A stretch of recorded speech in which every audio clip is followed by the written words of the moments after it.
कबीर नाम मोहे छान, ना छापरी। कबीर नाम मोहे छान, ना छापरी। ना मोहे कर नहीं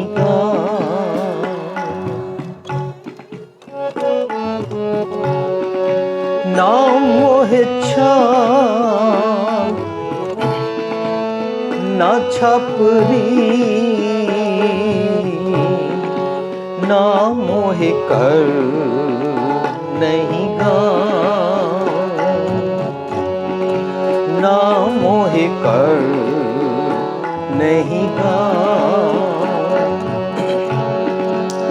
मत हर पूछे कौन है,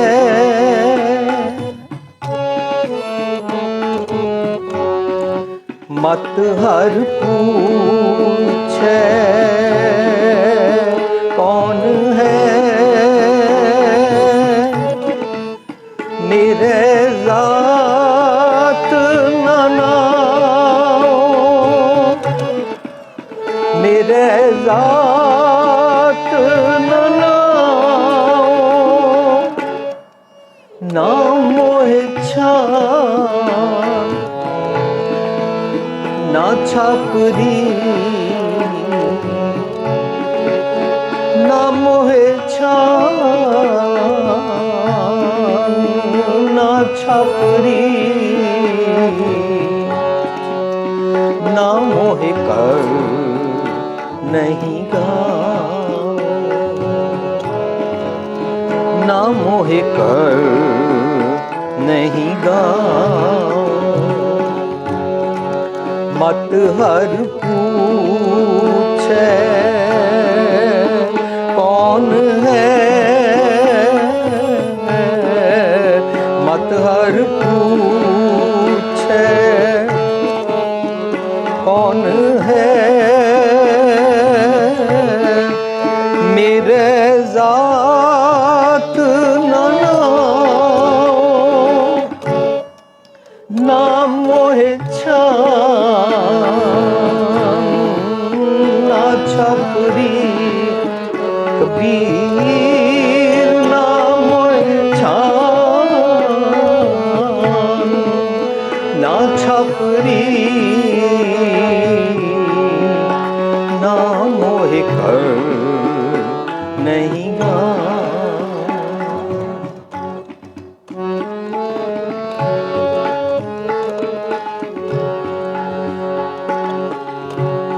कबीर मोहे मरने का चाओ है, मोहे मरने का चाओ है। मरो हर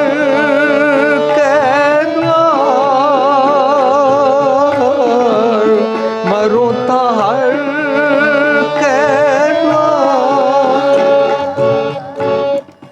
मत हर पूछे कौन है, परा हमारे बार, परा हमारे नाम मोहे छान, ना छापरी। ना मोहे कर नहीं ना मोहे छान, ना छापरी। ना मोहे कर नहीं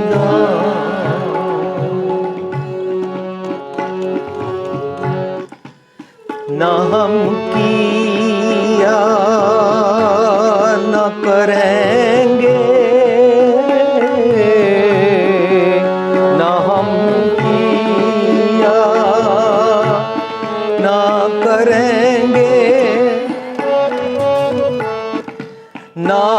कर सके शरीर, ना कर सके शरीर, क्या जानू किछ हर किया, क्या जानू किछ हर किया। पयो कबीर कबीर,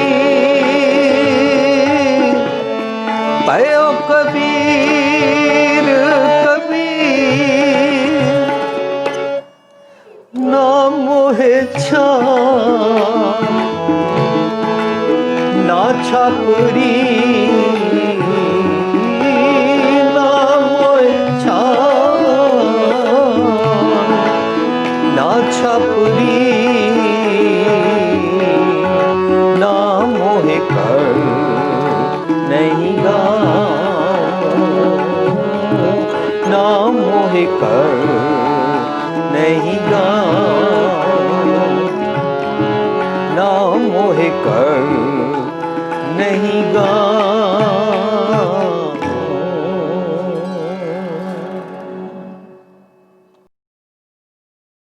संगत जी, ਅਸੀਂ ਕਬੀਰ ਸਾਹਿਬ ਦੇ ਜਿਹੜੇ ਗੁਰੂ ਗ੍ਰੰਥ ਸਾਹਿਬ ਵਿੱਚ ਲੜੀਵਾਰ ਸ਼ਲੋਕ ਹਨ, ਉਹਨਾਂ 'ਚੋਂ 60, 61 ਤੇ 62 ਤਿੰਨ ਸ਼ਲੋਕ ਗਾਇਨ ਕੀਤੇ ਹਨ। ਜਦੋਂ ਕਦੇ ਵੀ ਅਸੀਂ ਬਾਣੀ ਪੜ੍ਹਦੇ ਹਾਂ, ਸਾਨੂੰ ਉਸ ਦਾ ਸਿਰਲੇਖ ਮਿਲਦਾ ਹੈ। ਦੈਟ ਟੀਚਿਸ ਅਸ ਕਿ ਕਿਹਦੀ ਬਾਣੀ ਹੈ, ਇਸ ਦਾ ਸਿਰਲੇਖ ਕੀ ਹੈ, ਇਹ ਟੌਪਿਕ ਕੀ ਹੈ। ਫਰਜ਼ ਕਰੋ ਬਾਣੀ ਦਾ ਸਿਰਲੇਖ ਹੋਵੇ ਸੋਰਠ ਮਹਿਲਾ ਪਹਿਲਾ, ਦੈਨ ਵੀ ਅੰਡਰਸਟੈਂਡ ਕਿ ਗੁਰੂ ਨਾਨਕ ਸਾਹਿਬ ਦਾ ਸ਼ਬਦ ਹੈ ਸੋਰਠ ਰਾਗ ਵਿੱਚ ਹੈ। ਸੋ ਦਿਸ ਸ਼ਬਦ ਇਜ਼ ਕੰਪਾਈਲਡ ਇਨ ਸੋਰਠ ਰਾਗ। ਐਂਡ ਜੇ ਅੱਗੇ ਲਿਖਿਆ ਹੋਵੇ ਘਰ ਪੰਜਵਾਂ, ਤਾਂ ਅਸੀਂ ਸਮਝਦੇ ਹਾਂ ਰਾਗ ਦੇ ਤਾਲ ਦੀ ਪਿੱਚ ਜਿਸ ਘਰ ਵਿੱਚ ਇਸ ਨੂੰ ਗਾਇਨ ਕੀਤਾ ਜਾਂਦਾ ਹੈ। ਫਿਰ ਉਹਦੇ ਅੱਗੇ ਲਿਖਿਆ ਹੁੰਦਾ ਪੰਜਪਦੇ, ਦੁਪਦੇ, ਤਿਪਦੇ, ਇਕਪਦੇ, ਅਸ਼ਟਪਦੀਆ। That shows how many stanzas this Shabad contains. That's the way ਬਾਣੀ is compiled. ਸਭ ਤੋਂ ਪਹਿਲਾਂ ਉਹਦੇ ਉੱਤੇ ਟੌਪ ਤੇ ਉਹਦਾ ਨਾਂ ਲਿਖਿਆ ਜਾਂਦਾ ਹੈ। ਇਹ ਬਾਣੀ ਕਿਹਦੀ ਹੈ, ਕਿਹੜੇ ਰਾਗ ਵਿੱਚ ਹੈ। ਜਦੋਂ ਕਦੇ ਵੀ ਬਾਣੀ ਦਾ ਨਵਾਂ ਟੌਪਿਕ ਸ਼ੁਰੂ ਹੋਏਗਾ, ਗੁਰੂ ਸਾਹਿਬ ਸਾਨੂੰ ਕੰਸਨਟ੍ਰੇਸ਼ਨ ਸਿਖਾਉਂਦੇ ਨੇ, how to be specifically talking and thinking in on one point, focusing on one subject.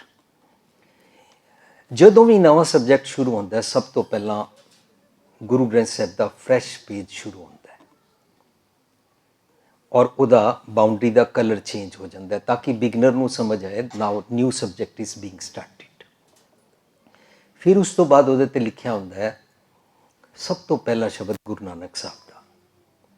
ਨਵਾਂ ਟੌਪਿਕ ਹੋਏਗਾ, ਨਵਾਂ ਰਾਗ ਹੋਏਗਾ, ਗੁਰੂ ਨਾਨਕ ਸਾਹਿਬ ਦਾ ਸ਼ਬਦ ਹੋਏਗਾ। ਜੇਕਰ ਉਸ ਰਾਗ ਵਿੱਚ ਦੇਵ ਗੰਧਾਰੀ ਜਾਂ ਬੈਰਾੜੀ ਵਾਂਗੂ ਕੁਛ ਰਾਗ ਹਨ ਜਿਨ੍ਹਾਂ 'ਚ ਗੁਰੂ ਨਾਨਕ ਸਾਹਿਬ ਦਾ ਸ਼ਬਦ ਨਹੀਂ ਹੈ, ਫਿਰ ਮਹਿਲਾ ਤੀਜਾ ਜਾਂ ਮਹਿਲਾ ਚੌਥਾ, ਪੰਜਵਾਂ ਦਾ ਸ਼ਬਦ ਸ਼ੁਰੂ ਹੋਏਗਾ। ਔਰ ਜਿਸ ਵੀ ਟੌਪਿਕ ਦੇ ਸ਼ਬਦ ਸ਼ੁਰੂ ਹੁੰਦੇ ਨੇ, ਗੁਰੂ ਸਾਹਿਬ ਹਰ ਸ਼ਬਦ ਤੋਂ ਬਾਅਦ ਟੋਟਲ ਲਿਖਦੇ ਜਾਂਦੇ ਨੇ। If you read the shabads, for example Guru Nanak Sahib ਦੇ 38 ਸ਼ਬਦ ਸੋਰਠ ਰਾਗ ਵਿੱਚ ਹਨ, ਤਾਂ ਜਿੱਥੇ 38 ਸ਼ਬਦ ਸਮਾਪਤ ਹੋਏ ਹਨ, ਉਸ ਤੋਂ ਬਾਅਦ ਅਗਲੀ ਪਾਤਸ਼ਾਹੀ ਦਾ ਸ਼ਬਦ ਸ਼ੁਰੂ ਹੋਏਗਾ। 38 ਦਾ ਨੰਬਰ ਬਾਰ-ਬਾਰ ਰਿਮਾਈਂਡ ਕਰਾਉਣਗੇ ਔਰ ਜਿੱਥੇ ਦੂਜੀ, ਤੀਜੀ, ਚੌਥੀ ਪਾਤਸ਼ਾਹੀ, ਪੰਜਵੀਂ ਦਾ ਸ਼ਬਦ ਕੰਪਲੀਟ ਹੋਣਗੇ, ਹਰ ਟੋਟਲ ਨੂੰ ਲੈ ਕੇ ਲਾਸਟ ਵਿੱਚ ਜਿੱਥੇ ਮਹਿਲੇ ਨੌਵੇਂ ਦੇ ਸ਼ਬਦ ਉਸ ਸਬਜੈਕਟ ਦੇ ਨਾਲ ਹਨ, ਕੰਪਲੀਟ ਕਰਕੇ ਉਸ ਟੌਪਿਕ ਨੂੰ ਕਨਕਲੂਡ ਨਹੀਂ ਕਰਦੇ ਹਨ। ਸੇਮ ਰਾਗ ਵਿੱਚ ਫਿਰ ਬਾਣੀ ਭਗਤਾਂ ਕੀ ਸ਼ੁਰੂ ਹੁੰਦੀ ਹੈ ਔਰ ਸਭ ਤੋਂ ਪਹਿਲਾ ਸ਼ਬਦ ਕਬੀਰ ਜੀ ਦਾ ਹੁੰਦਾ ਹੈ, ਜੇਕਰ ਕਬੀਰ ਜੀ ਨੇ ਉਸੇ ਸਬਜੈਕਟ ਤੇ ਉਸੇ ਰਾਗ ਵਿੱਚ ਸ਼ਬਦ ਉਚਾਰਿਆ ਹੈ, ਵਰਨਾ ਦੂਜੇ ਭਗਤਾਂ ਦੀ ਬਾਣੀ ਸ਼ੁਰੂ ਹੁੰਦੀ ਹੈ। That's the way bani is compiled. Why I am discussing this, because if we are every day matha tek to Guru Granth Sahib ji, ਸਾਡਾ ਫੋਰਮੋਸਟ ਫਰਜ਼ ਬਣਦਾ ਹੈ ਕਿ ਅਸੀਂ ਬਾਣੀ ਦੀ ਕੰਪਾਈਲੇਸ਼ਨ ਨੂੰ ਸਮਝੀਏ।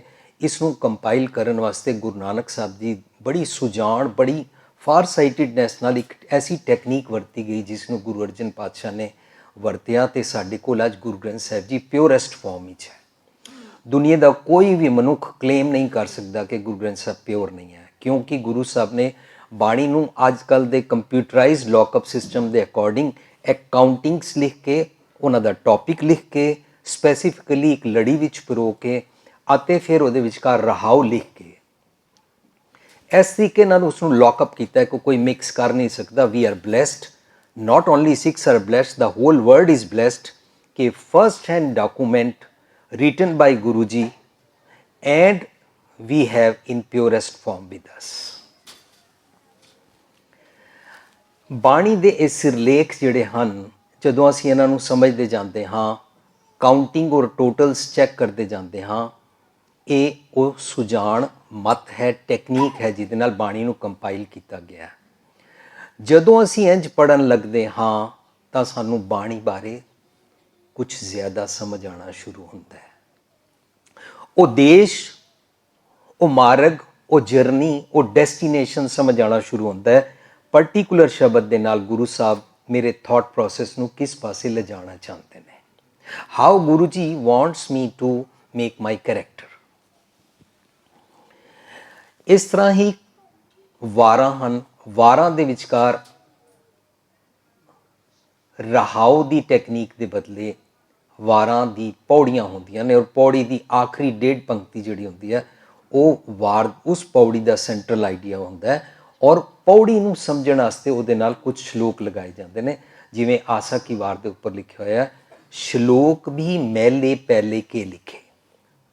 ਵਾਰ ਤੇ ਗੁਰੂ ਨਾਨਕ ਸਾਹਿਬ ਦੀ ਆਸਾ ਕੀ ਵਾਰ, लेकिन श्लोक भी गुरु नानक साहब दे लिखे गए। This technique is with Guru Arjan पातशाह कि किस तरह वारां दे नाल मिला के श्लोक लिखे जाते हैं ताकि वार नूं समझण वास्ते श्लोकां दा सहारा लिया जाता है। श्लोकां विच उसनूं इलैबोरेट किया जाता है और ultimately result, theme, central idea of the subject is in Pauri. Pauri की आखिरी पंक्ति में जो रागी सिंह जी गाते हैं, आसा की वार भी देखते हो, आखिरी पंक्ति में 2 बारी रिपीट करते हैं। पौड़ी में भी 2 बारी रिपीट करते हैं। एक बारी पूरी पौड़ी सिंगिंग की शेप विच गाते हैं वाजे तबले नाल, दूजी बारी तबले वाला खास तौर पर बिना किसी तबले और वाजे तो जुबानी भी पढ़ता है। पौड़ी क्योंकि central idea of the war होती है। कुछ श्लोक ऐसे सन जिहड़े वारां नाल नहीं लगाए गए। उन्हां श्लोकां नूं इकत्तर करके उन्हां दा सब्जैक्ट लड़ीवार बना के गुरु साहब ने आखिर च उस टॉपिक का नाम रख दिता श्लोक वारां ते वधीक। मीनस ये श्लोक वारां च नहीं हैं लेकिन ये वधीक हैं, वधे हुए श्लोक जिहड़े वारां दे सब्जैक्ट नाल नहीं बट अदरवाइज अपने आप ही एक सब्जैक्ट हैं, उन्हां नूं इकट्ठा करके लास्ट च लिखिया श्लोक वारां ते वधीक। तुसीं सारे बाणी पढ़दे हो, घर जाके देखना कि गुरु साहब ने कितना सुजान तरीका वरत्या है। अज असी फोन उत्ते व्हाट्सएप देखते हाँ, व्हाट्सएप या कोई भी टैक्स मैसेज आता है उसनूं देख के असी बड़े खुश होंगे, वट ए ग्रेट मैसेज। पर ये सारे मैसेजिज बड़े ग्रेट ढंग दे नाल, सिंपलैसट वे दे नाल, माँ बोली दे सादा ढंग दे नाल, किसी मनुख की मुनापली ना रहे, कोई संत दी, कोई बाबे दी, कोई ब्रह्मचारी दी ना रहे, हर कोई इसनूं लिव कर सके। साडे कोल गुरु ग्रंथ साहिब विच अवेलेबल है। आई डोंट मीन कि असी व्हाट्सएप यूज़ नहीं करना, लेकिन जेकर असी ये हिम्मत करिए, थोड़े जे एफर्ट करिए कि बाणी डिफिकल्ट नहीं है, बाणी साफ सानू समझ आ जाएगी। समझण वास्ते सानू बाणी अज दी डेट विच अपने ते अप्लाई करनी है। जदों अपने ते अज दी डेट विच अप्लाई करन लगांगे साडा जीवन बदलना शुरू हो जाएगा। फॉर एग्जाम्पल असी क्रोध उत्ते 2 सैमीनार किए। ਜਿਹੜੇ ਲੋਕੀ ਹੁਣ क्रोध का सैमीनार सुनते हैं वो सानू कॉल करते हैं, टीवी ते प्रोग्राम देखते हैं ਜਿਹੜਾ ਤੁਸੀਂ टाइम टीवी चढ़दी कला ते देख रहे हो इत्थों दे 2:30 बजे या सवेरे 7 o'clock। वो लोकी कहते हैं मैनू क्रोध सैमीनार सुनने तो बाद अपना काइंड ऑफ एंगर्स समझ आए, because we discussed more than 28 kinds of angers in that seminar. इस तरह शब्द नूं अपने ते जो टुकान लगते हैं तो पता लगता है this shortcoming is being lived by me, and I don't know this, that I have this flaw in my character. मैं इस तरह एकदम imbalance हो जाता हाँ। ਇਹ ਸਾਰਾ ਕੁਝ ਕਿਉਂ ਹੁੰਦਾ ਹੈ? ਬੜੇ ਸਾਰੇ ਲੋਕੀ ਸਵਾਲ ਕਰਦੇ ਨੇ, ਗੁਰੂ ਸਾਹਿਬ ਜਦੋਂ ਬਾਣੀ ਉਚਾਰਦੇ ਨੇ, ਉਹ ਗੁਰੂ ਸਾਹਿਬ ਦੀ ਬਾਣੀ ਸੀ। ਅੱਜ ਅਸੀਂ ਦੁਨਿਆਵੀ ਜੀਵਾਂ, ਸਾਡੇ ਕੋਲ ਇਹਦੇ ਤੇ ਪ੍ਰੈਕਟੀਕਲ ਟੁਰਿਆ ਨਹੀਂ ਜਾਂਦਾ। ਬੜੇ ਸਾਰੇ ਲੋਕੀ ਤਾਂ ਇਹ ਕਹਿੰਦੇ ਨੇ ਸਾਨੂੰ ਸਮਝ ਹੀ ਨਹੀਂ ਆਉਂਦੀ, ਜਿਹੜੇ ਕਹਿੰਦੇ ਨੇ ਸਮਝ ਆਉਂਦੀ ਹੈ ਉਹ ਕਹਿੰਦੇ ਟੁਰਿਆ ਨਹੀਂ ਜਾਂਦਾ। ਕਈ ਇਹ ਕਹਿੰਦੇ ਆ ਜਦੋਂ ਮੈਂ ਗੁਰਦੁਆਰਿਓਂ ਬਾਹਰ ਜਾਂਦਾ ਹਾਂ ਬਸ ਭੁੱਲ ਜਾਂਦੀ ਹੈ। We are not practical on that. Some people say when I am at cremation ground, over there I feel I am very sharif, and I think now in future ਮੈਨੂੰ ਇਹ ਮਿਸਚੀਵੀਅਸ ਗੱਲਾਂ ਨਹੀਂ ਕਰਨੀਆਂ ਚਾਹੀਦੀਆਂ, ਕਿਸੇ ਨਾਲ ਨਫ਼ਰਤ ਨਹੀਂ ਕਰਨੀ ਚਾਹੀਦੀ। ਅਲਟੀਮੇਟਲੀ ਤਾਂ ਇੱਕ ਦਿਨ ਇੰਜ ਮਾਰੀ ਜਾਵਾਂਗੇ। ਬਟ ਜੋ ਹੀ ਬਾਹਰ ਨਿਕਲਦੇ ਹਾਂ we are again the old person. ਕਾਰਨ ਮੈਂ ਆਪਣੇ ਤੇ ਅਪਲਾਈ ਨਹੀਂ ਕਰਦਾ। ਪਰ ਬਾਣੀ ਦਾ ਇੱਕ ਕੀਮਤੀ ਪੱਖ ਦੇਖਿਆ, ਬਾਣੀ ਵਿੱਚ ਲਿਖਿਆ ਮਨ ਮੇਰੇ ਸਤਿਗੁਰ ਕੇ ਭਾਣੇ ਚੱਲ। ਮੇਰੀ ਗੱਲ ਕੀਤੀ ਜਾ ਰਹੀ ਹੈ, ਕਿਸੇ ਹੋਰ ਦੀ ਗੱਲ ਹੀ ਨਹੀਂ ਕੀਤੀ ਜਾ ਰਹੀ। ਸਾਰੀ ਬਾਣੀ ਫਸਟ ਪਰਸਨ ਦੀ ਲੈਂਗੁਏਜ ਵਿੱਚ ਜੇ ਸਮਝਣ ਦਾ ਯਤਨ ਕਰੀਏ, definitely we will be moved. Our stagnant life will be no more at all. Rather Sahib ਮੇਰਾ ਨੀਤ ਨਵਾਂ ਸਦਾ ਸਦਾ ਤਾਤਾਰ, ਉਸ ਸਾਹਿਬ ਦੇ ਰੱਬ ਜੀ ਹਰ ਵੇਲੇ ਨਵੇਂ ਹਨ। ਮੇਰਾ ਬਰਥਡੇ ਆਉਂਦਾ ਹੈ ਪਰ ਮੈਂ ਮਨਾਉਣ ਤੋਂ ਬਾਅਦ ਫਿਰ ਪੁਰਾਣੇ ਦਾ ਪੁਰਾਣਾ ਰਹਿੰਦਾ ਹਾਂ। ਨਵਾਂ ਸਾਲ ਚੜ੍ਹਦਾ ਹੈ ਤੇ ਮੈਂ ਆਪਣੇ ਦੋਸਤਾਂ ਮਿੱਤਰਾਂ ਨੂੰ ਟੈਕਸਟ ਮੈਸੇਜ ਪਾਉਂਦਾ ਹਾਂ, ਨਵਾਂ ਸਾਲ ਚੜ੍ਹਿਆ ਹੈ, ਤੁਹਾਨੂੰ ਵਧਾਈ ਹੋਵੇ। ਲੇਕਿਨ ਪਿਛਲੇ ਸਾਲ ਵਿੱਚ ਮੈਂ ਤੁਹਾਡੇ ਨਾਲ ਜੋ ਨਫ਼ਰਤ ਕੀਤੀ ਸੀ, ਜੋ ਹੇਟਰੇਡ ਕੀਤੀ ਸੀ, ਜੋ ਤੁਹਾਡੇ ਨਾਲ ਈਰਖਾ ਕੀਤੀ ਸੀ, ਜੈਲਸੀ ਕੀਤੀ ਸੀ, ਜੋ ਤੁਹਾਡੇ ਨਾਲ ਮਿਸਬਿਹੇਵ ਕੀਤਾ ਸੀ, ਉਹ ਸਾਰੇ ਦਾ ਮੈਂ ਸੌਰੀ ਨਹੀਂ ਮੰਗਣਾ ਚਾਹੁੰਦਾ। ਕਾਰਨ ਕਿ ਸਾਲ ਬਦਲ ਜਾਏਗਾ, ਮੈਂ ਨਹੀਂ ਬਦਲਾਂਗਾ। I will be the same person. ਨਵੇਂ ਸਾਲ ਚੜ੍ਹਨ ਦਾ ਫਾਇਦਾ ਕੀ ਹੋਇਆ? ਮੇਰਾ ਨਵਾਂ ਬਰਥਡੇ ਦਾ ਕੀ ਫਾਇਦਾ ਹੋਇਆ? Because I love my ego, and my ego always inspires me to do the evils. Always I like to stay tuned with vices. ਇਸ ਕਰਕੇ ਅਸੀਂ ਚੇਂਜ ਨਹੀਂ ਹੁੰਦੇ। ਜਿਹੜਾ ਸ਼ਬਦ ਮੈਨੂੰ ਸੁਣਨਾ ਪੈ ਗਿਆ ਕਿ ਮੇਰੇ ਤੇ ਅਪਲਾਈ ਹੋ ਰਿਹਾ ਹੈ, ਉਹ ਮੈਂ ਸੁਣਨਾ ਚਾਹੁੰਦਾ ਹੀ ਨਹੀਂ ਹਾਂ। ਇਸ ਕਰਕੇ ਅਸੀਂ ਪ੍ਰਬੰਧ ਕਰਨ ਵਿੱਚ ਬਿਜ਼ੀ ਰਹਿੰਦੇ ਹਾਂ। ਇਸ ਕਰਕੇ ਅਸੀਂ ਦੂਸਰਿਆਂ ਨੂੰ ਸੁਣਾਉਣ ਵਿੱਚ ਬਿਜ਼ੀ ਰਹਿੰਦੇ ਹਾਂ। ਇਸ ਕਰਕੇ ਅਸੀਂ ਸੋਚਦੇ ਹਾਂ ਕਾਸ਼ ਅੱਜ ਫਲਾਣੇ ਨੇ ਸੁਣ ਲਿਆ ਹੁੰਦਾ। ਪਤਨੀ ਸੋਚਦੀ ਹੈ ਮੇਰੇ ਹਸਬੈਂਡ ਨੇ ਅੱਜ ਪ੍ਰੈਜ਼ੈਂਟ ਹੁੰਦਾ ਤਾਂ ਸ਼ਾਇਦ ਉਹ ਚੇਂਜ ਹੋ ਜਾਏਗਾ। ਸੱਸ ਸੋਚ ਰਹੀ ਹੁੰਦੀ ਹੈ ਮੇਰੀ ਨੂੰਹ ਨੇ ਸੋਚਿਆ ਹੁੰਦਾ। We are thinking about the person who is not present there, but ਅਫਸੋਸ ਦੀ ਗੱਲ we are absent there, sitting physically but not mentally. Kabir Sahib ਕਹਿੰਦੇ ਨੇ, ਕਬੀਰ ਮਨ ਮੁੰਡਿਆ ਨਹੀਂ ਕੇਸ ਮੁੰਡਾਏ ਕਾਏ। ਤੂੰ ਮਨ ਨੂੰ ਤੇ ਸਾਫ਼ ਹੀ ਨਹੀਂ ਕੀਤਾ, ਬਾਰੋਂ ਬਾਰੋਂ ਕੇਸ ਕੱਟ ਲੈ। ਜੋ ਕੁਛ ਕੀਆ ਸੋ ਮਨ ਕੀਆ। ਸਾਰੀ ਗਲਤ ਖੇਡ ਤੇਰਾ ਮਨ ਖੇਡਦਾ ਹੈ। You are blaming others. ਜੋ ਕੁਛ ਕੀਆ ਸੋ ਮਨ ਕੀਆ। ਮੁੰਡਾ ਮੂੰਡ ਜਾਏ, ਤੂੰ ਐਵੇਂ ਹੀ ਰੋਮਾਂ ਦੀ ਬੇਦਬੀ ਕਰ ਲਈ, ਤੂੰ ਐਵੇਂ ਹੀ ਗੰਜਾ ਹੋ ਗਿਆ, ਮਨ ਤੇ ਸਾਫ਼ ਹੀ ਨਹੀਂ ਕੀਤਾ। ਸਤਿਗੁਰ ਦੀ ਗੱਲ ਸੁਣਿਆ ਕਰ। ਸਤਿਗੁਰ ਦੀ ਗੱਲ ਸੁਣ ਕੇ ਜਦੋਂ ਪਤਾ ਲੱਗੇਗਾ, ਅੱਜ ਦੇ ਸ਼ਲੋਕ ਦਾ ਮੇਨ ਪੁਆਇੰਟ ਇੱਥੋਂ ਸ਼ੁਰੂ ਹੋਏਗਾ। ਨਾ ਹਮ ਕੀਆ ਨਾ ਕरेंगे, ਨਾ ਹਮ ਕੀਆ ਨਾ करेंगे, ਨਾ ਕਰ ਸਕੇ शरीर, ना कर सके शरीर। क्या जानो किछ हर किया, कहो कबीर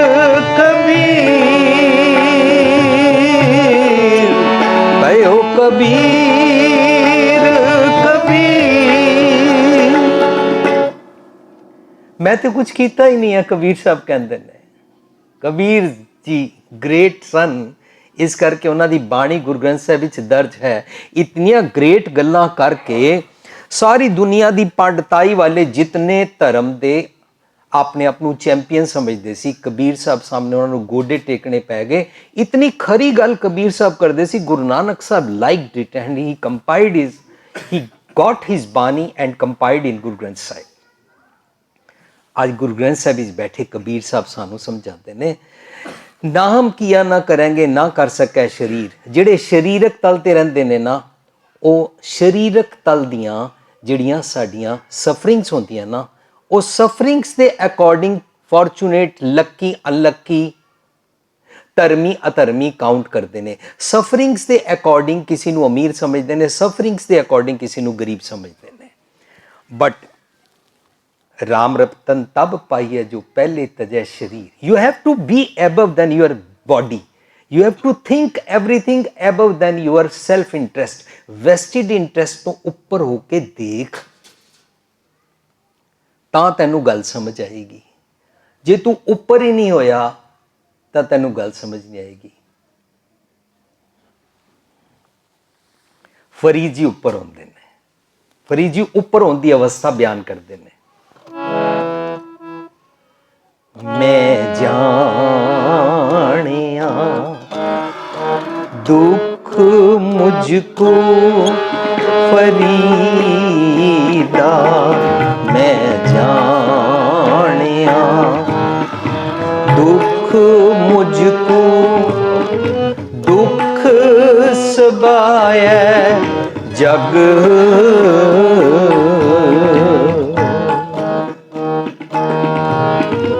दुख सबाए जग,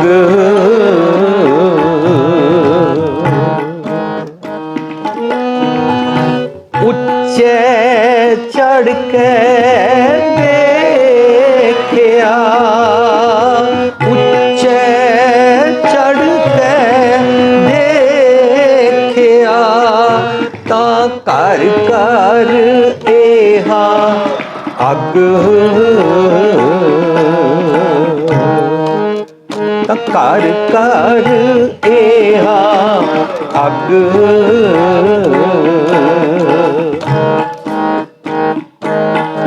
मैं जानिया दुख मुझको।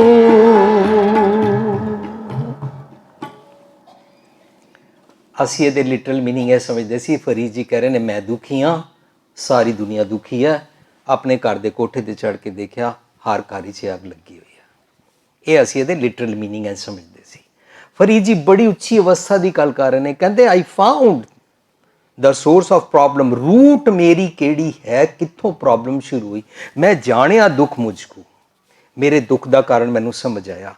मैं पति ते ब्लेम लगाती सी, मैं पत्नी ते ब्लेम लगाता हाँ, मैं बच्चों ते ब्लेम, मैं लोगों ते ब्लेम लगाता हाँ, मैं लीडरां ते, पुलिस ते, गौरमेंट ते, प्रबंधकां दे, रागी जी दे, भाई साहब जी दे, क्लर्जी डिपार्टमेंट दे, सब ते मैं ब्लेम लगाता हाँ, पर मैनू अपनी समझ नहीं आती। फरीद जी कहते मैनू समझ आ गई, मैं जानिया दुख मुझको, दुख सुबाया जग, जग हुंदा थॉट प्रोसैस। मेरा सारा सोचनी दा ढंग गलत है, मेरी सोर्स मेरा मन खराब है।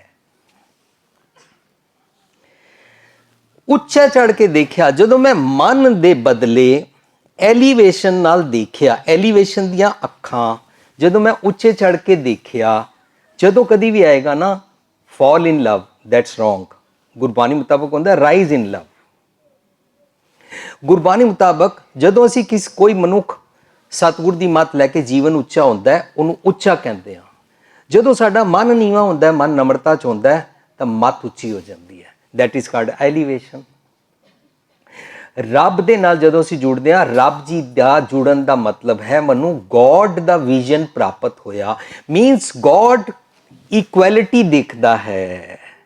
गॉड ये नहीं देखता है हिंदू है, मुसलमान है, सिख है, ईसाई है, चोर है, शरीफ है, आस्तिक है, नास्तिक है, अमीर है, गरीब है। जेंडर डिस्क्रिमिनेशन नहीं करता रब। रब दी ब्रॉडर साइड है। ਰੱਬ ਜੀ ਦਾ ਵਿਜ਼ਨ ਬੜਾ ਗ੍ਰੇਟ ਹੈ। ਰੱਬ ਜੀ ਕਿਸੇ ਦੀ ਗਲਤੀ ਨੂੰ ਮਾਫ ਕਰ ਦਿੰਦੇ ਨੇ, ਨਾ ਕੋ ਬੈਰੀ ਨਹੀਂ ਬਿਗਾਨਾ ਸਿਖਾਉਂਦੇ ਨੇ। ਰੱਬ ਜੀ ਦੀ ਆਗੋਸ਼ ਵਿੱਚ ਸਾਰੇ ਆ ਸਕਦੇ ਨੇ। ਅਵਲ ਅੱਲਾ ਨੂਰ ਪਾਇਆ ਕੁਦਰਤ ਕੇ ਸਭ ਬੰਦੇ ਸਿਖਾਉਂਦੇ ਨੇ। ਗੁਰੂ ਪਾਤਸ਼ਾਹ ਕਹਿੰਦੇ ਨੇ ਜਦੋਂ ਮੈਂ ਇਸ ਆਈਸਾਈਟ ਨਾਲ ਵੇਖਿਆ, ਫਰੀਦ ਜੀ ਕਹਿੰਦੇ ਨੇ ਮੈਂ ਜਾਣਿਆ, ਮੈਨੂੰ ਸਮਝ ਆਈ, ਉੱਚਾ ਚੜ ਕੇ ਦੇਖਿਆ ਤਾਂ ਘਰ ਘਰ ਇਹ ਅੱਗ, ਮੇਰੇ ਇੱਕ ਇੱਕ ਔਰਗਨ ਨੂੰ ਅੱਗ ਲੱਗੀ ਹੋਈ ਸੀ, ਸਬਜੈਕਟ ਟੂ ਮਾਈ ਮਨ। ਮੈਨੂੰ ਸਮਝ ਆਇਆ ਜੋ ਕੁਛ ਕੀਆ ਸੋ ਮਨ ਕੀਆ। ਸਾਧ ਸੰਗਤ ਜੀ, ਜਦੋਂ ਮਨ ਤੋਂ ਮੰਦੇ ਖਿਆਲ ਉਤਾਰਦੇ ਆ ਨਾ, ਇਹਨੂੰ ਮਨ ਦਾ ਮੂੰਡਣਾ ਕਹਿੰਦੇ ਨੇ। ਕਬੀਰ ਮਨ ਮੂੰਡਿਆ ਨਹੀਂ, ਮਨ ਤੇ ਤੂੰ ਸਾਫ਼ ਹੀ ਨਹੀਂ ਕੀਤਾ। ਮਨ ਸਾਫ਼ ਕਰਨ ਵਾਸਤੇ ਰੋਜ਼ ਮੈਨੂੰ ਜਪਜੀ ਸਾਹਿਬ ਵਿੱਚ ਪੜਾਉਂਦੇ ਨੇ। ਕਿਵ ਸਚਿਆਰਾ ਹੋਈਐ, ਕਿਵ ਸਚਿਆਰਾ ਹੋਈਐ, ਕਿਵ ਕੂੜੈ ਟੁੱਟੈ ਪਾਰ, ਕੂੜੈ ਟੁੱਟੈ ਪਾਰ। ਹੁਕਮ ਰਜ਼ਾਈ ਚੱਲਣਾ, ਹੁਕਮ ਰਜ਼ਾਈ ਚੱਲਣਾ, ਨਾਨਕ ਲਿਖਿਆ ਨਾਮ, ਨਾਨਕ ਲਿਖਿਆ ਨਾਮ। ਕਿਵ ਸਚਿਆਰਾ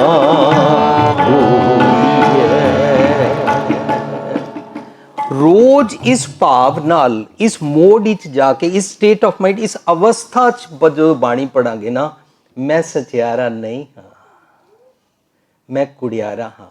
ਮੀਨਸ ਮੇਰਾ ਥਾਟ ਪ੍ਰੋਸੈਸ ਮੈਲਾਈਨ ਹੈ, ਮਲੇਸ਼ੀਅਸ ਹੈ, ਮੈਨੂੰ ਖਰੇ ਖਿਆਲ ਨਹੀਂ ਆਉਂਦੇ, ਮੈਨੂੰ ਲੋਕਾਂ ਤੇ ਸ਼ੱਕ ਲੱਗਦਾ ਹੈ। I feel I am pious, I am ਸ਼ਰੀਫ, ਆਈ ਐਮ ਓਨੈਸਟ, ਬਾਕੀ ਸਾਰੇ ਭੈੜੇ ਹਨ, ਮੈਨੂੰ ਐਸੇ ਖਿਆਲ ਆਉਂਦੇ ਨੇ। ਇਹਨੂੰ ਕੁੜਿਆਰੇ ਮਨ ਦੀ ਨਿਸ਼ਾਨੀਆਂ ਕਹਿੰਦੇ ਨੇ, ਇਹ ਸਿੰਪਟਮਸ ਨੇ ਕੁੜਿਆਰ ਦੇ। ਸਚਿਆਰਾ ਕਿਵੇਂ ਬਣਾ, ਬੜਾ ਤਰਲਾ ਹੈ, ਬੜਾ ਬੈਗ ਹੈ। ਸਾਡੀ ਜਪਜੀ ਦੀ ਤੁਹਾਨੂੰ ਬਾਹਰ ਪੁਸਤਕ ਮਿਲੇਗੀ ਔਰ CDs ਵੀ ਮਿਲਣਗੀਆਂ, ਪੈਨ ਡਰਾਈਵ ਮਿਲੇਗੀ, ਜਿਹਦੇ 'ਚ ਅਸੀਂ ਇਹ ਸਾਰਾ ਡਿਸਕਸ ਕੀਤਾ ਕਿ whole Japji is one journey of a ਮਨ। ਜਿਹੜਾ ਮਨ ਡਿਮੈਂਡ ਕਰਦਾ ਮੈਂ ਕੁੜਿਆਰਾ ਹਾਂ, ਉਸ ਨੂੰ 38 ਪੌੜੀਆਂ ਵਿੱਚ ਸਿਖਾਇਆ ਕਿ ਤੈਨੂੰ ਪਤਾਲਾਂ ਪਤਾਲ ਵਰਗੇ ਬੜੇ ਬੰਦੇ ਮੰਦੇ ਖਿਆਲ ਵੀ ਆਉਂਦੇ ਨੇ, ਪਰ ਤੇਰੇ ਅੰਦਰ ਚੰਗੇ ਚੰਗੇ ਆਗਾਸ਼ਾਂ, ਆਗਾਸ਼ ਵਾਲੇ ਵੀ ਖਿਆਲ ਹਨ, ਤੈਨੂੰ ਪਤਾ ਨਹੀਂ ਹੈ, ਤੂੰ ਜ਼ਿਆਦਾਤਰ ਪਤਾਲਾਂ ਵਾਲੇ ਖਿਆਲ ਯੂਜ਼ ਕਰਨ ਲੱਗ ਪਿਆ। ਇਸ ਤਰ੍ਹਾਂ ਪੂਰਾ ਜਦੋਂ ਜਪਜੀ ਸਾਹਿਬ ਅਸੀਂ ਇਸ ਕੰਟੈਕਸਟ ਵਿੱਚ ਪੜ੍ਹਦੇ ਹਾਂ ਨਾ ਕਿ ਇੱਕ ਕੁੜਿਆਰਾ ਮਨ ਸਚਿਆਰਾ ਹੋਣਾ ਚਾਹੁੰਦਾ ਹੈ, ਉਹਨੂੰ 38 ਪੌੜੀਆਂ ਵਿੱਚ ਜਰਨੀ ਕਰਾਈ ਹੈ, ਹਾਊ ਟੂ ਬੀ ਸਚਿਆਰ। ਔਰ ਇਸ ਜਰਨੀ ਵਿੱਚ ਜਦੋਂ ਸਚਿਆਰ ਹੋ ਜਾਂਦਾ ਹੈ, ਉਹਨੂੰ ਪਤਾ ਲੱਗਦਾ ਹੈ ਮੇਰੇ ਅੰਦਰ ਰੱਬ ਜੀ ਰਹਿੰਦੇ ਨੇ, ਸੱਚਖੰਡ ਵਸੈ ਨਿਰੰਕਾਰ। ਹੈਰਾਨ ਹੋ ਜਾਂਦਾ ਮਨ। ਜਿਹੜਾ ਮਨ ਪਹਿਲਾਂ ਆਪਣੀ ਮਨ ਮਰਜ਼ੀ ਕਰਦਾ ਸੀ, ਇਹ ਮਨ ਜਿਹੜਾ ਹੈ ਇਹ ਕਿਸ ਤਰ੍ਹਾਂ ਪੈਦਾ ਹੁੰਦਾ ਹੈ? ਅਸੀਂ ਜਿਹੜੇ ਸਰੀਰ ਦੀਆਂ ਗੱਲਾਂ ਕਰਦੇ ਹਾਂ ਨਾ, ਇਹ ਸਰੀਰ 5 ਤੱਤਾਂ ਦਾ ਬਣਿਆ ਹੋਇਆ ਹੈ, ਅੱਗ, ਪਾਣੀ, ਹਵਾ, ਆਕਾਸ਼, ਇਹ ਸਾਰੀ ਦੁਨੀਆ ਨੂੰ ਪਤਾ ਹੈ। ਪਰ ਜਦੋਂ ਤੱਕ ਮੈਂ 5 ਤੱਤਾਂ ਦਾ ਸਰੀਰ ਸਤਿਗੁਰ ਦੀ ਮੱਤ ਲੈ ਕੇ ਨਾ ਬਣਾਵਾਂ, 5 ਤੱਤ ਕੋ ਤਨ ਰਚਿਓ ਜਦੋਂ ਤੱਕ ਨਾ ਬਣਾਵਾਂ। 5 ਤੱਤ ਕਿਹੜੇ ਨੇ? 5 ਨਹੀਂ ਹੁੰਦੇ ਨੇ। ਮੀਨਸ ਸਹਿਜ, ਪੇਸ਼ੈਂਸ, ਸੰਤੋਖ, ਟੋਲਰੈਂਸ, ਕੰਟੈਂਟਮੈਂਟ, ਸਬਰ, शांति, मिठापन, सॉफ्टनेस, हंबलनेस, ह्यूमिलिटी, ऐसे ਜਿਹੜੇ ਗੁਣ ਹੁੰਦੇ ਨੇ, ਜਦੋਂ ਤੱਕ ਇਹ ਤੱਤ ਵਾਲੇ ਗੁਣਾਂ ਦੇ ਨਾਲ ਮੈਂ ਆਪਣਾ ਸਰੀਰ ਨਾ ਬਣਾਵਾਂ, I am being called human being but I am not human being. In fact, it is ਕਰਤੂਤ ਪਸ਼ੂ ਕੀ ਮਾਨਸ ਜਾਤ। ਸੋ ਹੁਣ ਕੀ ਹੁੰਦਾ ਹੈ, ਜਦੋਂ ਮੈਂ ਪੈਦਾ ਹੋਇਆ मेरा ना कोई नहीं सी। I cannot recall that time. We are analyzing, ਜਦੋਂ ਮੈਂ ਪੈਦਾ ਹੋਇਆ ਮੇਰਾ ਨਾਂ ਕੋਈ ਨਹੀਂ ਸੀ, ਮੇਰੇ ਮਾਪਿਓ ਨੇ ਇੱਕ ਨਾਂ ਰੱਖਿਆ। Since then, ਮੈਂ ਜਿਹੜਾ ਪੈਦਾ ਹੋਇਆ ਉਹਦਾ ਇੱਕ ਨਾਂ ਰੱਖਿਆ ਗਿਆ। ਫੋਰ ਐਗਜ਼ਾਮਪਲ, ਮੈਂ ਪੈਦਾ ਹੋਇਆ ਸੀ ਰੱਬ ਰੂਪ। ਬਚਪਨ ਵਿੱਚ ਅਸੀਂ ਸਾਰੇ ਰੱਬ ਰੂਪ ਪੈਦਾ ਹੁੰਦੇ ਹਾਂ, ਇਨੋਸੈਂਟ ਪੈਦਾ ਹੁੰਦੇ ਹਾਂ, ਪਰ ਮੇਰਾ ਨਾਂ ਰੱਖ ਦਿੱਤਾ ਗਿਆ ਭੁਪਿੰਦਰ ਸਿੰਘ। ਹੁਣ ਮੈਂ ਆਪਣੇ ਆਪ ਨੂੰ ਭੁਪਿੰਦਰ ਸਿੰਘ ਸਮਝਣ ਲੱਗ ਪਿਆ। ਉਹ ਜਿਹੜਾ ਰੀਅਲ ਗੋਡ ਸੀ ਉਹ ਵਿੱਚੋਂ ਫੇਡ ਹੋਣਾ ਸ਼ੁਰੂ ਹੋਇਆ। ਭੁਪਿੰਦਰ ਸਿੰਘ ਨੇ ਫਿਰ ਹਾਇਰ ਸੈਕੰਡਰੀ ਕੀਤੀ। ਮੈਂ ਹਾਇਰ ਸੈਕੰਡਰੀ ਆਪਣਾ ਇੱਕ ਐਸੈਟ ਸਮਝਣ ਲੱਗ ਪਿਆ। ਫਿਰ ਮੈਂ ਇੱਕ ਇੰਜੀਨੀਅਰਿੰਗ ਕੀਤੀ। ਮੈਂ ਇੰਜੀਨੀਅਰਿੰਗ ਆਪਣਾ ਡਿਗਰੀ ਆਪਣਾ ਇੱਕ ਐਸੈਟ ਸਮਝਣ ਲੱਗ ਪਿਆ। ਫਿਰ ਆਪਣੀ ਜ਼ਾਤ ਇੱਕ ਨਾਂ ਰੱਖ ਲਿਆ, ਜ਼ਾਤ ਮੈਂ ਆਪਣਾ ਐਸੈਟ ਸਮਝਣ ਲੱਗ ਪਿਆ। ਫਿਰ ਮੈਨੂੰ ਲੋਕੀ ਇਸ ਨਾਂ ਤੋਂ ਜਾਣਦੇ ਨੇ। ਇਹ ਸਾਰਾ ਮੇਰਾ ਕੈਪੀਟਲ ਐਸੈਟ ਬਣਦਾ ਜਾ ਰਿਹਾ। ਮੇਰਾ ਜਿਹੜਾ ਰੀਅਲ ਗੋਡ, ਮੇਰਾ ਰੱਬ ਰੂਪ ਵਾਲਾ ਮੈਂ ਜਿਹੜਾ ਪਹਿਲਾਂ ਇਨੋਸੈਂਟ ਪੈਦਾ ਹੋਇਆ ਸੀ, ਉਹ ਪੂਰੀ ਤਰ੍ਹਾਂ ਫੇਡ ਹੋ ਗਿਆ ਔਰ ਸਭ ਕੁਝ ਮੇਰੇ ਸਰੀਰ ਦਾ ਗੇਮ ਸ਼ੁਰੂ ਹੋ ਗਈ। ਗੁਰੂ ਮੈਨੂੰ ਬਾਣੀ ਰਾਹੀਂ ਸਿਖਾਉਂਦਾ ਹੈ, ਇਹ ਜਿਹੜਾ ਤੂੰ ਬਾਹਰਲਾ ਐਸੈਟ ਇਕੱਠਾ ਕੀਤਾ ਹੈ, ਆਪਣਾ ਸੋ ਕਾਰਡ ਭੁਪਿੰਦਰ ਸਿੰਘ ਦੇ ਨਾਂ, ਉਹਦੀ ਡਿਗਰੀ, ਉਹਦਾ ਬਾਹਰੋਂ ਕੁਝ ਵੀ ਭੇਖ ਤੋਂ ਲੈ ਕੇ, ਪੈਸੇ ਤੋਂ ਲੈ ਕੇ, ਜ਼ਾਤ ਤੋਂ ਲੈ ਕੇ, ਐਨੀ ਕਾਈਂਡ ਆਫ ਨੌਲੇਜ ਤੋਂ ਲੈ ਕੇ, ਇਹ ਸਾਰੇ ਤੋਂ ਕਿਸ ਤਰ੍ਹਾਂ ਗੈਟ ਰਿਡ ਹੋ ਸਕੀਦਾ। ਇਹਨੂੰ ਕਹਿੰਦੇ ਨੇ ਸ਼ਬਦ ਮਰੋ ਫਿਰ ਜੀਵੋ ਸਦ ਹੀ, ਤਾਂ ਫਿਰ ਮਰਨ ਨਾ ਹੋਈ। ਪਰ ਇਹਦੇ ਵਾਸਤੇ ਇੱਕ ਛੱਤ ਬਣਾਉਣੀ ਪੈਂਦੀ ਹੈ, ਉਹਨੂੰ ਛਾਨ ਕਹਿੰਦੇ ਨੇ। ਕਬੀਰ ਸਾਹਿਬ ਕਹਿੰਦੇ ਨੇ ਮੈਂ ਡੁਐਲਿਟੀ ਵਾਲੀ ਛਾਨ, ਜਿਹੜਾ ਅਸੀਂ ਪੜ੍ਹਦੇ ਨਾ, ਪਾੜ ਪੜੋਸਨ ਪੁੱਛ ਲੈ ਨਾਮਾ ਕਾਪੇ ਛਾਨ ਛਵਾਈ, ਉਹ ਛਾਨ ਹੁੰਦਾ ਇਹ ਮਤ ਕਿੱਥੋਂ ਲਈ, ਤੂੰ ਆਪਣੇ ਇਸ ਘਰ ਦੀ ਛੱਤ ਕਿੱਥੋਂ ਬਣਵਾਈ। ਛਾਪਰੀ ਜਿਹੜੀ ਕੁਮਤ ਦੇ ਆਸਰੇ ਅਸੀਂ ਰਹਿੰਦੇ ਹਾਂ, ਉਹ ਕਬੀਰ ਸਾਹਿਬ ਕਹਿੰਦੇ ਮੈਂ ਛੱਡੀ। ਆਪਣੀ ਚਲਾਕੀ ਵਾਲੀ, ਕੁਬੁੱਧੀ ਵਾਲੀ, ਮਨਮਤ ਵਾਲੀ ਚਤਰਾਈ ਛੱਡੀ ਔਰ ਮੇਰੇ ਮਨ ਦਾ ਜਿਹੜਾ ਬਣਾਇਆ ਹੋਇਆ ਆਪਣਾ ਘਰ ਸੀ ਨਾ, ਜਿਸ ਨੂੰ ਜਗ ਰਚਨਾ ਸਭ ਝੂਠ ਕਹਿੰਦੇ ਨੇ, ਉਹ ਛੱਡੀ। ਮਤ ਭੁਲੇਖਾ ਖਾਣਾ ਕਿ ਜਿਹੜੀ ਬਾਹਰਲੀ ਸ੍ਰਿਸ਼ਟੀ ਨੂੰ ਝੂਠ ਕਿਹਾ, ਗੁਰਬਾਣੀ ਚ ਇਹਨੂੰ ਝੂਠ ਨਹੀਂ ਕਿਹਾ। ਜਗ ਰਚਨਾ ਸਭ ਝੂਠ ਹੈ, ਜਾਣ ਲਿਓ ਰੇ ਮੀਤ। ਮੇਰੇ ਮਨ ਨੂੰ ਕਿਹਾ, ਮੇਰੇ ਮਨ ਤੇਰੀ ਜਗ ਰਚਨਾ, ਤੇਰੇ ਬਣਾਇਆ ਹੋਇਆ ਥਾਟ ਪ੍ਰੋਸੈਸ ਝੂਠ ਹੈ। ਰੱਬ ਜੀ ਦੇ ਸਾਰੀ ਸ੍ਰਿਸ਼ਟੀ, ਭੈ ਵਿੱਚ ਸੂਰਜ, ਭੈ ਵਿੱਚ ਚੰਦ, ਸਾਰੀ ਸ੍ਰਿਸ਼ਟੀ, ਧਰਤੀ, ਆਕਾਸ਼, ਸਭ ਕੁਝ ਉਹਦੇ ਨਿਯਮ ਵਿੱਚ ਚੱਲਦਾ, ਇਹ ਝੂਠ ਨਹੀਂ ਹੈ। ਮੇਰੇ ਮਨ ਦੀ ਰਚਨਾ, ਕਬੀਰ ਸਾਹਿਬ ਕਹਿੰਦੇ ਨਾ ਮੋਏ ਛਾਨ ਨਾ ਛਾਪਰੀ, ਨਾ ਮੋਏ ਘਰ ਨਹੀਂ ਗਾਉਂ। ਇਹ ਸਰੀਰ ਸਾਡਾ ਗਾਉਂ ਵਸਦਾ ਹੀ ਨਹੀਂ ਹੈ ਜਦੋਂ ਤੱਕ ਅਸੀਂ ਇਹਦੇ ਚੋਂ ਵਾਈਸਿਸ ਔਰ ਅਵਗੁਣਾ ਰੂਪੀ ਈਗੋ ਮੈਂ ਨੂੰ ਨਾ ਕੱਢੀਏ। ਅਸੀਂ ਸਾਰੇ ਕਹਿੰਦੇ ਜਾਂਦੇ ਹਾਂ ਫਲਾਣਾ ਬੜਾ ਈਗੋਇਸਟਿਕ ਹੈ, ਫਲਾਣੇ ਨੂੰ ਬੜਾ ਕਮਾਂਡ ਹੈ, ਉਹ ਬੜਾ ਹਉਮੈ ਵਾਲਾ ਭਰਿਆ ਹੋਇਆ ਹੈ। ਆਪਣੇ ਬਾਰੇ ਸਮਝ ਨਹੀਂ ਆਉਂਦੀ। ਮੈਂ ਆਪਣਾ ਇੱਕ ਗਾਉਂ ਬਣਾਇਆ ਹੋਇਆ। ਗੁਰੂ ਸਾਹਿਬ ਕਹਿੰਦੇ ਨੇ ਪੰਜ ਮਨਾਏ ਪੰਜ ਰੁਸਾਏ, ਪੰਜ ਵਸਾਏ ਪੰਜ ਗਵਾਏ। ਚੰਗੇ ਚੰਗੇ ਗੁਣ ਆਪਣੇ ਗਾਉਂ, ਆਪਣੇ ਥਾਟ ਪ੍ਰੋਸੈਸ ਦੀ ਇਸ ਕੰਟਰੀ, ਟਾਊਨ, ਵਿਲੇਜ ਦੇ ਅੰਦਰ ਵਸਾ, ਤੇ ਅਵਗੁਣ, ਵਾਈਸਿਸ, ਫਲॉज, ਸ਼ਾਰਟ ਕਮਿੰਗਸ ਇਹਦੇ ਚੋਂ ਕੱਢ। ਇਨ ਬਿਦ ਨਗਰ ਵੁੱਠਾ ਮੇਰੇ ਭਾਈ, ਤਾਂ ਤੇਰਾ ਨਗਰ ਵਸਦਾ ਹੈ। ਤੇ ਕਬੀਰ ਸਾਹਿਬ ਕਹਿੰਦੇ ਨੇ ਮੇਰੇ ਕੋਲ ਉਹ ਨੈਗੇਟਿਵ ਵਾਲਾ ਸਾਰਾ, ਨਾ ਮੋਏ ਛਾਨ ਨਾ ਛਾਪਰੀ, ਨਾ ਮੋਏ ਘਰ ਨਹੀਂ ਗਾਉਂ। ਮਾਥਰ पूछे कौन है मेरे जात ना नाओ। कबीर साहब कहते मेरा कोई जात नहीं है। ਅਸੀਂ ਆਪਣਾ ਸਭ ਕੁਝ ਨਾਲ ਹੀ ਰੱਖਦੇ ਹਾਂ। ਮੈਂ ਕਿਹੜੇ ਧੜੇ ਦਾ ਹਾਂ, ਮੈਂ ਕਿਹੜੇ ਗਰੁੱਪ ਦਾ ਹਾਂ, ਮੈਂ ਕਿਹਨਾਂ ਨੂੰ ਬਿਲੋਂਗ ਕਰਦਾ ਹਾਂ, ਮੇਰਾ ਕਿਤਨੀ ਮੈਜੋਰਿਟੀ ਹੈ, ਮੇਰਾ ਕਿਤਨੇ ਅਸੈਟਸ ਨੇ, ਮੇਰੇ ਕਿਤਨੇ ਕੈਪੀਟਲ ਨੇ। ਅਸੀਂ ਸਾਰੀਆਂ ਗੱਲਾਂ ਨੂੰ ਨਾਲ ਲੈ ਕੇ ਚੱਲਦੇ ਹਾਂ। ਫਰਜ਼ ਕਰੋ ਪਾਕਿਸਤਾਨ ਤੋਂ ਜਦੋਂ ਅਸੀਂ ਆਏ ਸੀ ਨਾ, ਮੇਰੇ ਗ੍ਰੈਂਡ ਪੇਰੈਂਟਸ ਤਾਂ ਇੰਡੀਆ ਉਹ ਦੱਸਦੇ ਸਨ ਵੀ ਇਹ ਵੀ ਪਾਕਿਸਤਾਨ ਤੋਂ ਆਏ, ਪਾਕਿਸਤਾਨ ਤੋਂ। ਮੈਂ ਉਹਨਾਂ ਨੂੰ ਸੁਣਦਾ ਸੀ, ਉਹ ਰਲ ਕੇ ਬੈਠ ਕੇ ਕਹਿੰਦੇ ਸੀ ਅਸੀਂ ਜਦੋਂ ਪਾਕਿਸਤਾਨ ਹੁੰਦੇ ਸੀ, ਅਸੀਂ ਰਾਵਲਪਿੰਡੀ ਹੁੰਦੇ ਸੀ, ਅਸੀਂ ਬੜੇ ਅਮੀਰ ਹੁੰਦੇ ਸੀ।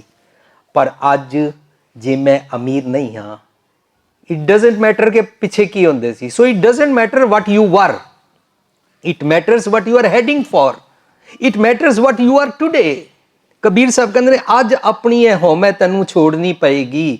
ਇਹ ਹਉਮੈ ਤੂੰ ਆਪਣੇ ਨਾਂ ਦੇ ਨਾਲ ਝੂਠੇ ਬਾਹਰਲੇ ਕੈਪੀਟਲ ਔਰ ਅਸੈਟਸ ਔਰ ਡਿਗਰੀਆਂ ਔਰ ਆਪਣਾ ਥਾਟ ਪ੍ਰੋਸੈਸ, ਆਪਣਾ ਭੇਖ, ਆਪਣਾ ਸੋ ਕਾਰਡ ਸਾਰਾ ਤੂੰ ਧਰਮ ਕਰਮ ਕਰ ਪਖੰਡ ਸਾਰਾ ਇਕੱਠਾ ਕੀਤਾ ਹੋਇਆ। ਕਹਿੰਦੇ ਇਹ ਮੈਂ ਨਾ ਹੁਣ ਨਹੀਂ ਰੱਖਦਾ, ਕਿਉਂਕਿ ਜਦੋਂ ਮੈਂ ਰੱਬ ਦੇ ਡੋਰ ਤੇ ਆਂਦਾ, ਮਤ ਹਰ ਪੁੱਛੇ ਕੌਣ ਹੈ ਮੇਰੇ ਜ਼ਾਤ ਨਾ ਨਾਓ, ਇਸ ਕਰਕੇ ਮੈਂ ਇਹ ਸਾਰਾ ਕੁਝ ਛੱਡ ਦਿੱਤਾ ਹੈ। ਕਬੀਰ ਮੋਏ ਮਰਨੇ ਕਾ ਚਾਹੋ, I want to die like this. ਇਹ ਫਿਜ਼ੀਕਲ ਡੈਥ ਦੀ ਗੱਲ ਨਹੀਂ ਚੱਲ ਰਹੀ।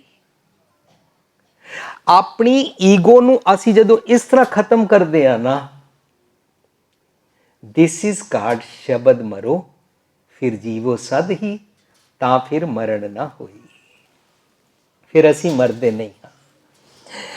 कबीर मोए मरने का चाओ है, मरो तो हर के द्वार। हर के द्वार का मतलब की होता है, मैं ट्रू पाथ ते टुरना चाहता हाँ। जो इंसान ट्रू पाथ ते टुरदा है, उहदियां अखां गलत देखदियां सी, उन्हें अखां कट दित्तियां।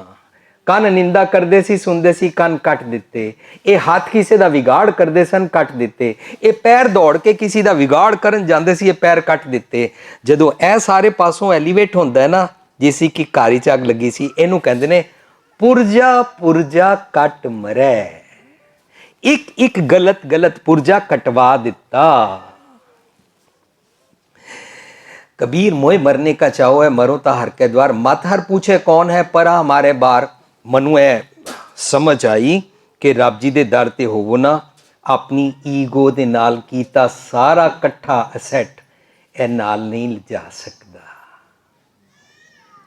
मैनू अंदर जाण दी जाच सिखाई। दुनियादारी दिखावा ए छड़ दे, इंट्रोस्पैक्शन शुरू कर। जो तेरे नाल सिर्फ वाह वाह करके तेरे मित्र बने हुए ने, ए सारे तैनू हौमे ते चढ़ा रहे ने। फिर तैनू रियलाइज करा रहे ने अपने शरीरक तल ते अपनी हौमे दे नाल खेडना।